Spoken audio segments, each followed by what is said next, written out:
Previously on Serial. What did he tell you? He told me that she had broke his heart. It was extremely wrong for anyone to treat him that way.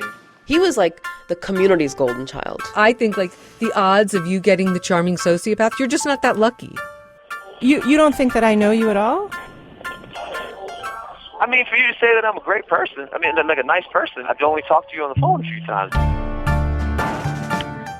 This is a Global Tel-Link prepaid call from Adnan Sayed. an inmate at a Maryland correctional facility. This call will be recorded and monitored. If you wish to block any future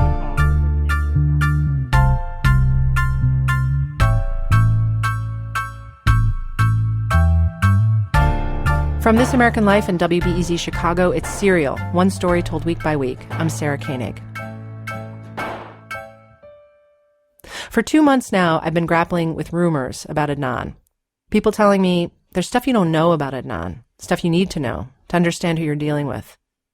These communications came in the form of phone calls, many phone calls, sometimes one-on-one, sometimes conference calls, also texts and nervous emails.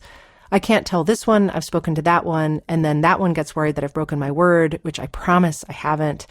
When person 2 doesn't confirm the thing person 1 told me, and I report that back to person 1 often tells me person 2 is lying to me.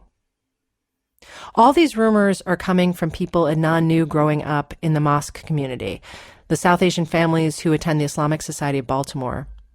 Some of these people I'd already talked to during my first round of reporting for this story, but then once the series started and they heard how Adnan was being portrayed, a new round of phone calls began.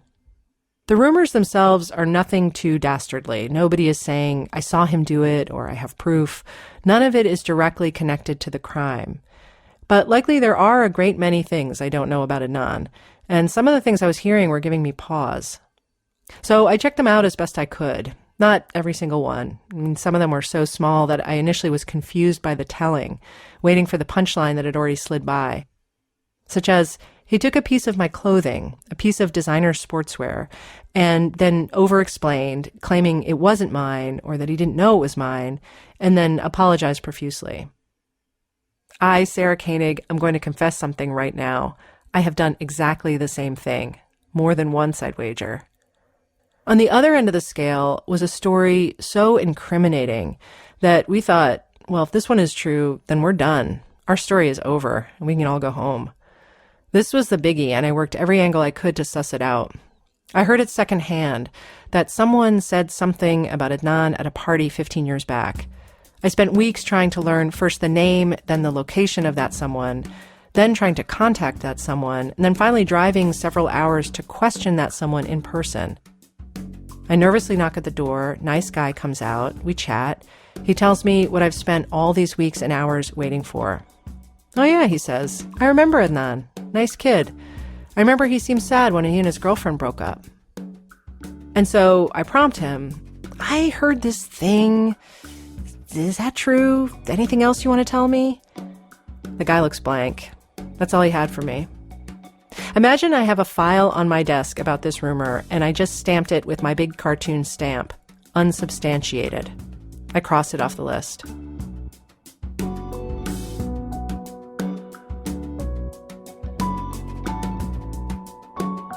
There's one more rumor I'll tell you about in a minute. But first, I want to talk about why relatively few people from the mosque community are willing to talk on tape or on the record about Adnan. To give you a sense of what I'm talking about, here's Ali, not his real name, and this is also not his real voice. Why the secrecy? So let's say you use my voice and use my first name and last name, and you play it on NPR radio or whatever, and then somebody from the community hears it. Within seconds, that will travel throughout the whole community. And this is what he said. He probably knows something. How do we know he's not involved, or he did something, or why is he doing that? And that's how bizarre or irrational their thinking is. But I don't know. It's very irrational thinking, and it's sad because it's educated kids talking like that. And but I it's think you, also, but you're one of them. I mean, you're know. basically saying I'm succumbing to this irrational. Oh yes, I'm 100% guilty. I'm 100% brainwashed by it. Ali and others told me that their community is judgmental. Right and wrong is drummed into you early and often. Adults judge kids' behavior, which then gets reflected back onto their parents. This is certainly not unique to their community, and the other thing that isn't unique is how close-knit it is. Information and gossip travel swiftly, and you don't want to be the one who goes against the grain or says something that could hurt Adnan or his parents. No one wants to end up in hot water. I live in a small town. I understand that. But what I hadn't totally understood, I think, is how scared people were when Adnan got arrested. I got an anonymous text recently that said, quote, "I'm a Muslim male who attends the Baltimore mosque. My father and Adnan's father are good friends and have known each other for years. Adnan's story has always been an urban legend to us kids growing up in the Muslim community, clouded in mystery and used as a cautionary tale." Some people did speak out on tape. I mean, Rabi and Saad Chowdhury obviously did, and there are others too. But there's also a significant faction of people, including Ali, who are scared. Ali said his parents were especially protective, like a 10 on the protective scale, so that after Adnan was arrested, they were frantic about his safety. His own life changed because of it. Drastically. I would even go to the mailbox and my dad's like, "Where are you going?" Are you serious? That really happened? It really happened. I'm not even making that up. Because your 100%. mailbox was like at the end of a driveway or at the end of No, my mailbox is attached to the wall of my house next to the front door. And if I open the front door, he's like, "Where are you going? Who are you going to go meet? Is it a girl? Are you going to give her a ride?" Because they think Adnan gave her a ride, and so they think that that's the reason that they picked him up, because he gave her a ride. And there was a girl named I used to give rides to in the morning, who lived down the street from me. And after Adnan got picked up, she came and was knocking on the door like, "You didn't come pick me up, what's going on?" And my dad went crazy. My dad dropped her off to school and in the car told her, "Don't ever ask my son for a ride again." Oh my God, really? Yeah. And I think that's just the general, I can't speak of everybody, but I think that's just how the community has become, because it's just that fear that has just stuck in. That's how it is. And even now, if you go to like a party and try to talk about Adnan's case, everyone just gets quiet. Not because they're saying he did it or he didn't do it or no. It's just kind of like you don't. If you don't talk about it, then it doesn't exist.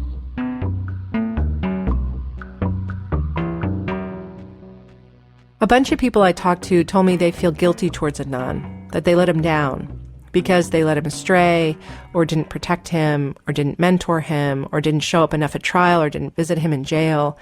Even ones who were on the fence about his innocence said, "Please tell Adnan I love him," or "Please tell him I'm sorry." And I often say back, "You should tell him yourself. You can write to him, you know." And then sometimes comes a pause.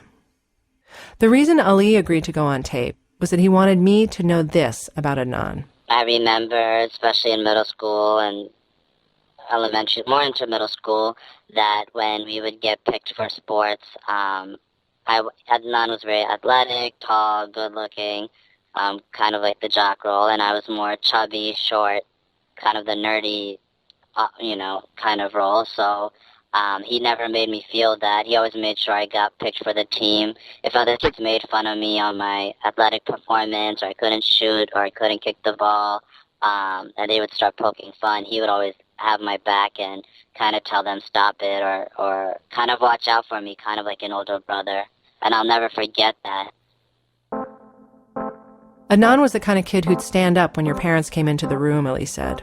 At parties or events, he'd be the first one to ask, "How can I help you, Auntie? Do you need help setting up those tables, Uncle?" This was what Ali, disguised and anonymous, had to say.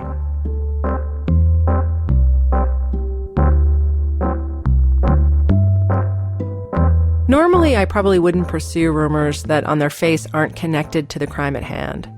But in this case, I decided it was worthwhile because of where these rumors come from. I think these rumors are coming from a feeling that a handful of people have. I've heard this from about 4 people who knew Adnan growing up, that Adnan was capable of committing this crime. I think they believe they saw things in his personality that they think I am not seeing, namely that he's duplicitous. The term psychopath gets thrown in sometimes. People told me he used his charm and his smarts to deflect suspicion or weasel out of things when he got caught. Pretty much what the judge said to him at his sentencing. Which brings me to the only rumor I heard that at least partly checked out. It was this. Adnan stole money from the mosque, donation money. I heard various versions of how this happened or could have happened, but from what I can tell, the basic story is people who come to pray on Fridays, and it's a lot of people, many hundreds, some of them put donation money into boxes, and that's what Adnan skimmed. 2 people told me they saw him do it. One person told me he'd seen it several times. He wouldn't go on tape.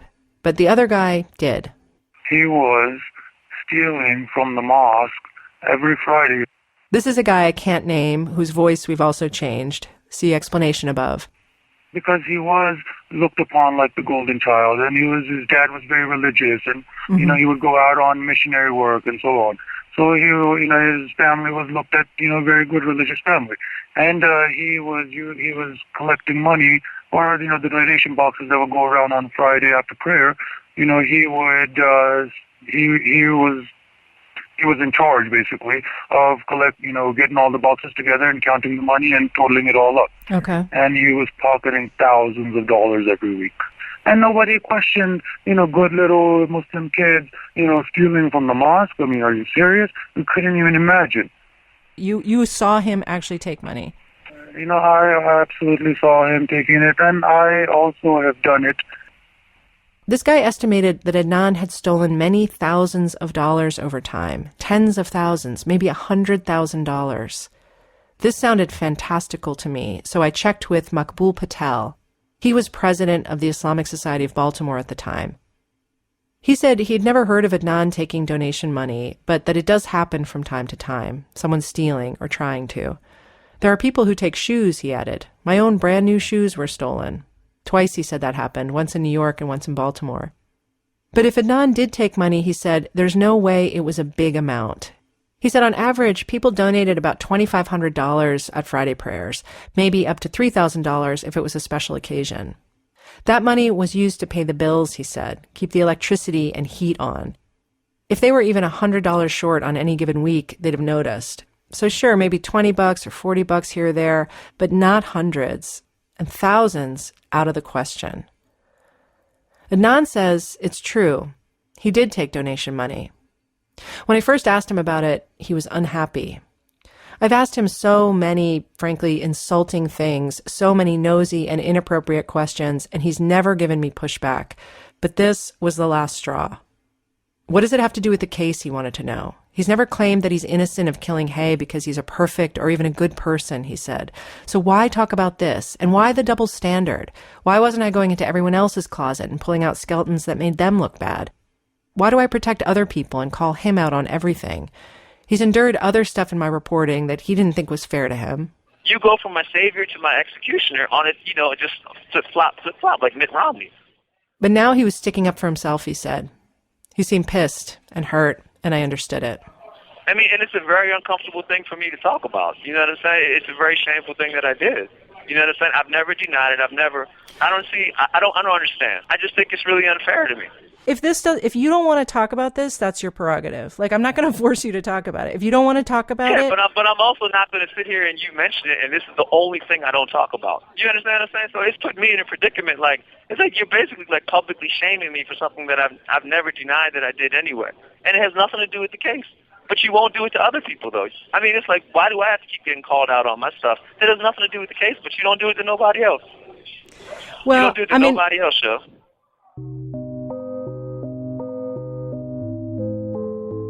A couple of days and phone calls later, all was calm, and he told me his stealing story.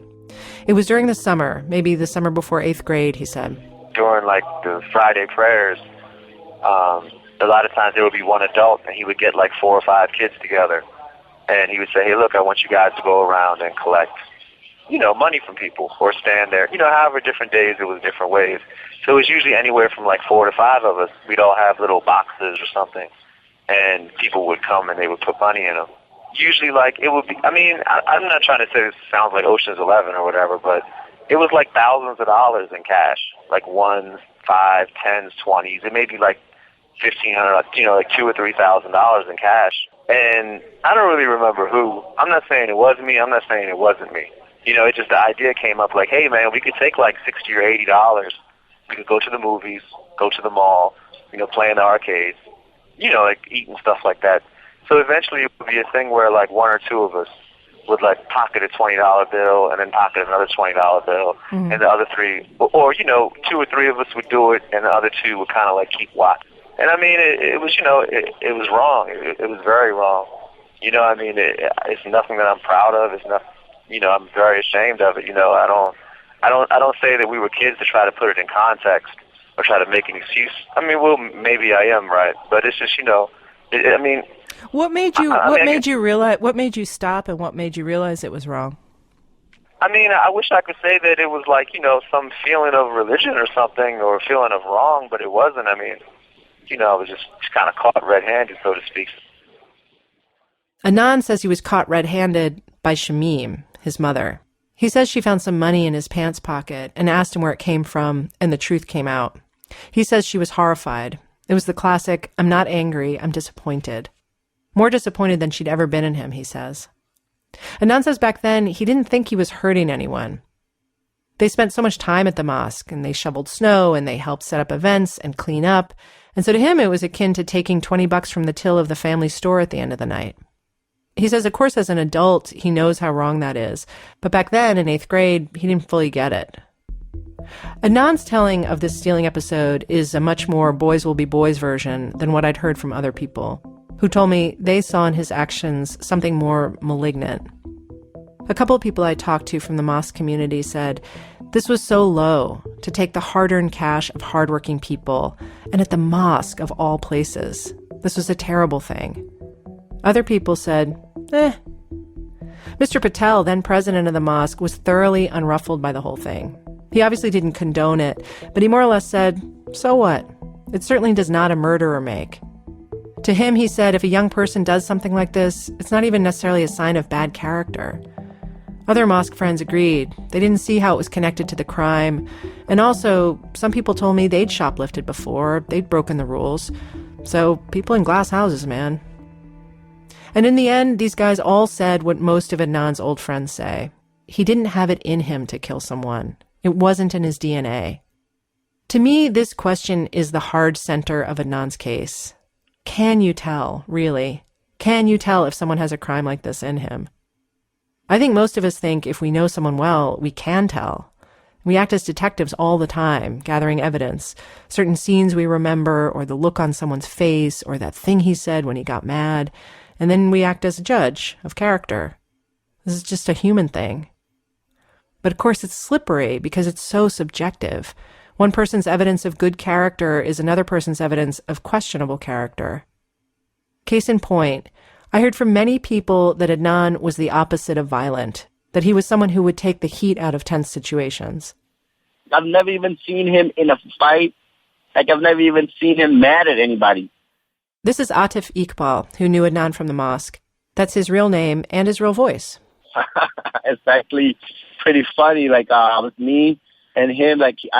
Somebody told me that he said something about me and some other person or something, and I went up there to confront him, and he was like, hey, man, I don't know what you heard. I didn't say anything like that. And I was like, man, if you ever said something like that, blah, blah, I was, getting all rowdy up, and he just came and kissed me on my cheeks, and then that just, diffused me, completely, Wait, I missed that. He kissed you on your cheeks? He kissed me on my cheek, it just, completely, diffused me, I couldn't even be angry anymore.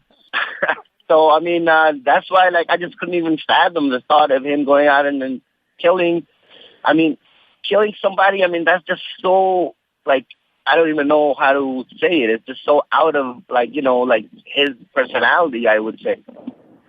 So for Atif, that kiss on the cheek is a tell. It's the real Adnan.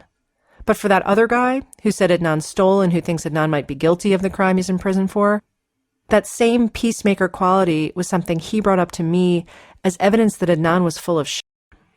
Taking out the tension out of a situation. He was the icebreaker, and I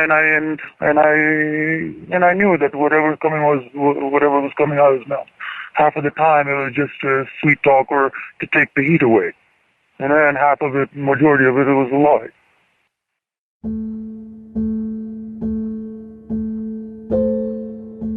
Here's the curious thing, though.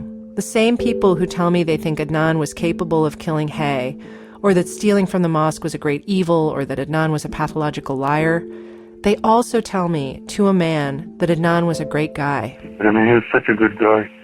This is the same anonymous person who thought Adnan had taken many thousands from the donation boxes.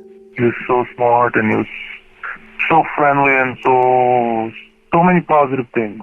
And that don't feel fake to you. Like, that part feels real too, is what you're saying? Genuinely, he was good, and he had that good side, and he was helpful, and he was caring, and all that. Yes.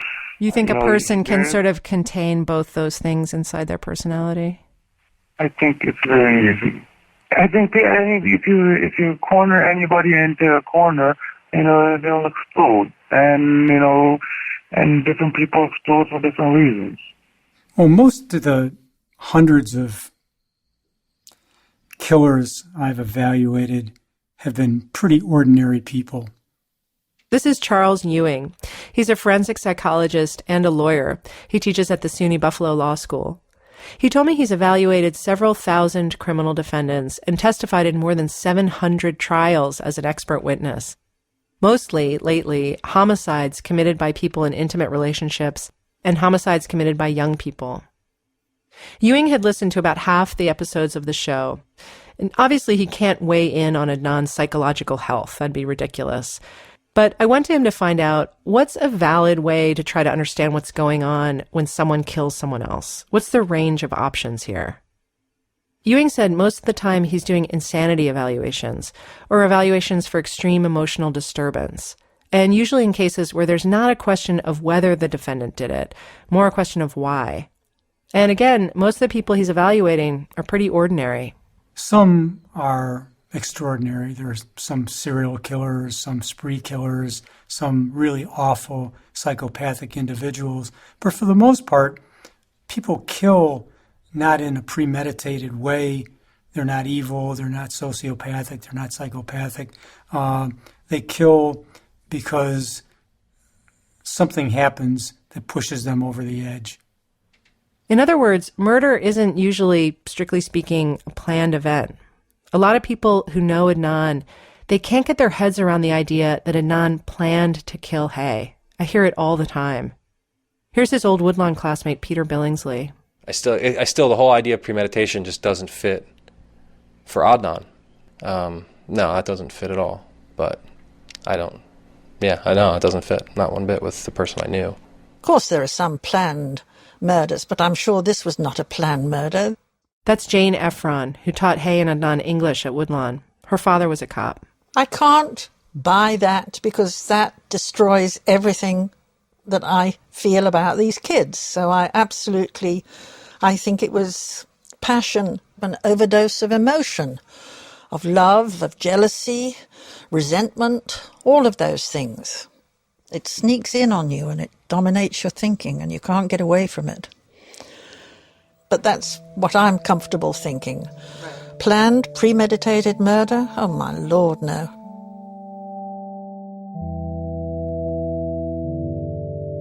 I asked Ewing, can an otherwise seemingly normal kid up and do something like this?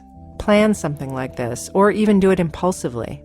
Is snapping a thing? Because people say that all the time also, like, maybe he snapped, or maybe, he snapped. Yeah, people sometimes lose it.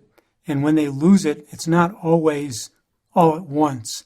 I've seen a lot of cases in which people have, over a relatively short period of time, nursed feelings of rejection or anger or hostility, and they've slowly risen to the point at which the individual decides to kill somebody. Those feelings simmer for a while. And one of the thoughts is, maybe I should kill this person. I'm not going to kill this person. I don't want to kill this person. But what if I did?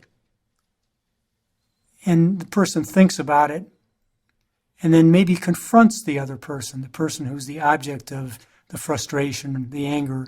And then at that point, the victim or would-be victim says or does something that triggers it, that provokes the ultimate killing. Now, the law looks at that as premeditated. I'm not sure that it really is premeditated in the sense that we normally think of it. It doesn't have to be like a sudden impulse to violence. So that was news to me, that there's this sort of liminal phase, a simmering contemplation. What if I killed this person?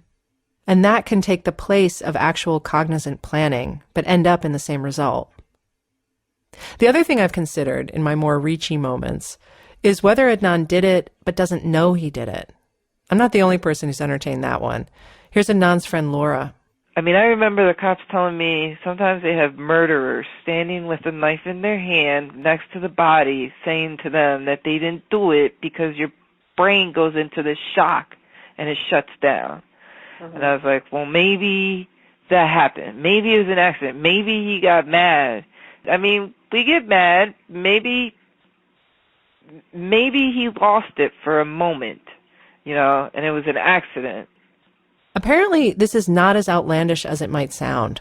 People can go into what's called a dissociative state where they're really psychologically not where they are physically.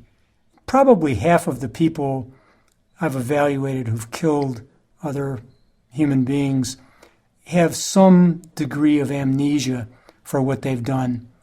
Did you say half? Half the people? Yeah, wow. About half.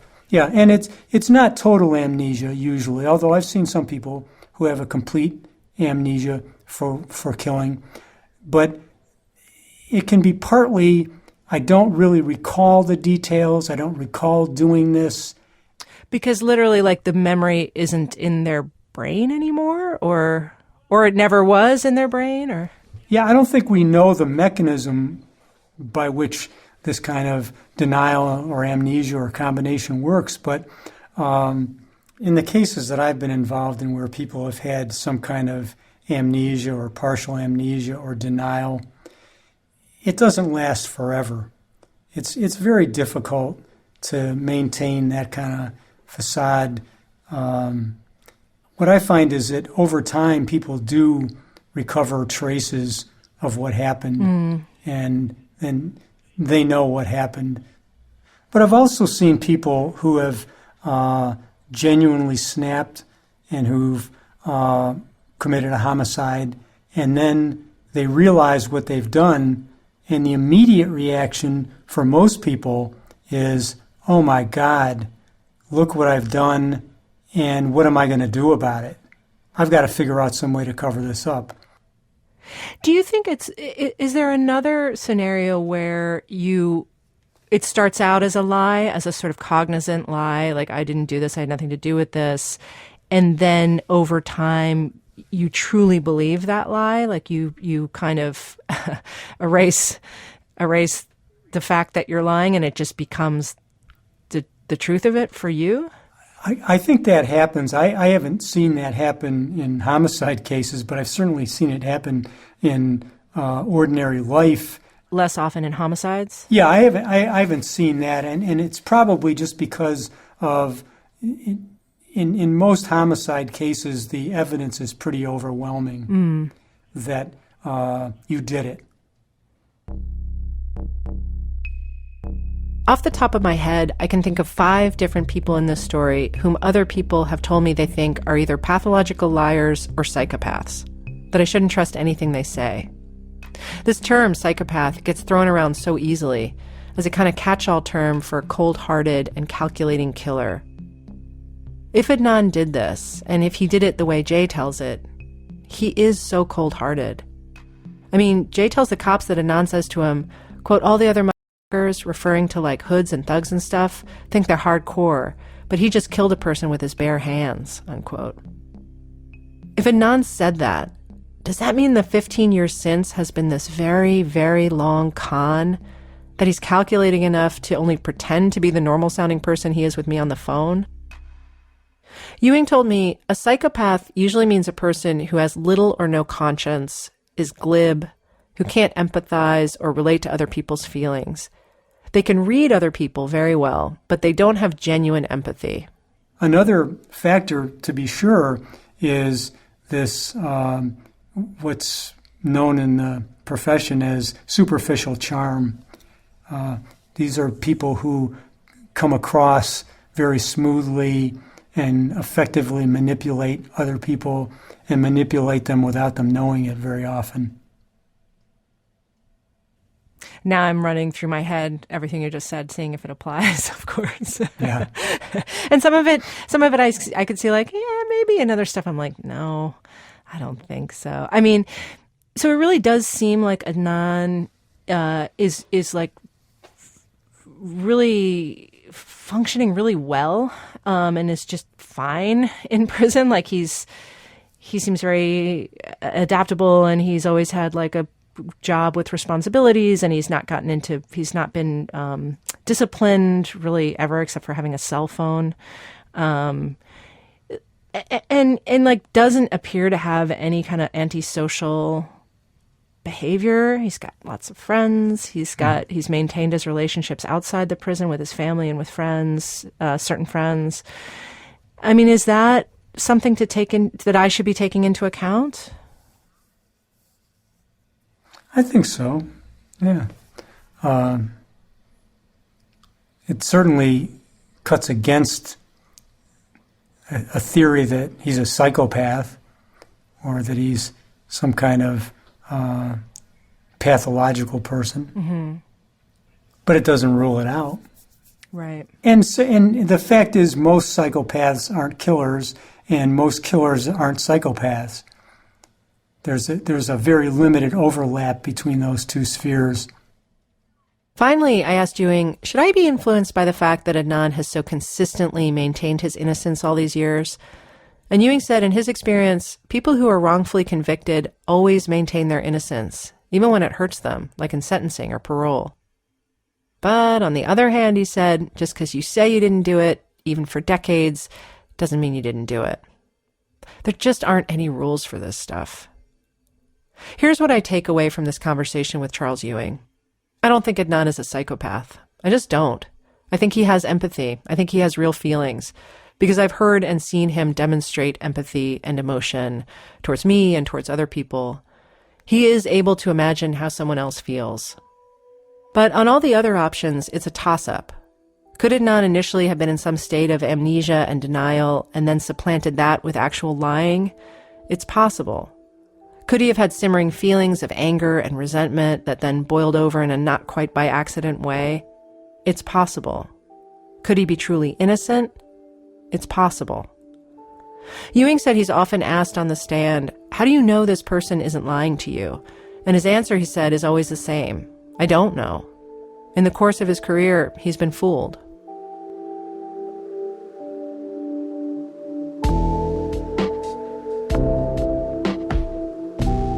A handful of people who are listening to this story have told me one thing they think makes Adnan look guilty is the way he talks about, or rather doesn't talk about, other people involved in the case, especially Jay.